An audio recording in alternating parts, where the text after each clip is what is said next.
I always say love is an acronym for lots of vibrant energy. So I'd be trying to express that love out to them all the Yeah. time, Yeah.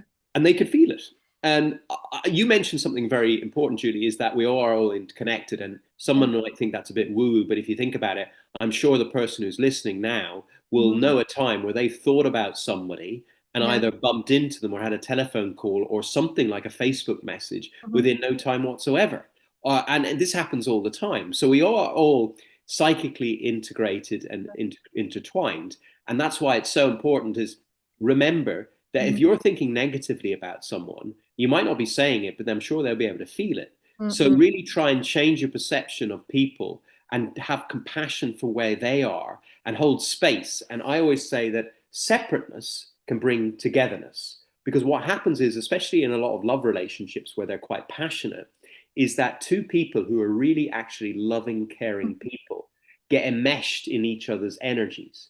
And what happens is sometimes this person goes into work, has a bad day, comes home, and is vibrating and ranting in a negative way. And then this other person gets wrapped up in that. And the Yeah. problem is then gets wrapped up in that energy, and then boom, there's an argument.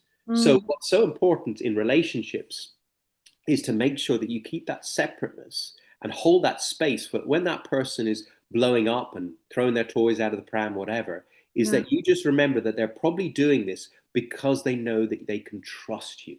They know that you can hold space for them and do hold space for them. And eventually, when they come back into balance, then you can go back into that state of enmeshment and state of love. But when they go out of balance, hold the space, don't get wrapped up in the energy, show compassion and empathy, and watch them eventually come back in because your vibration will hold that energy of peace and harmony for them.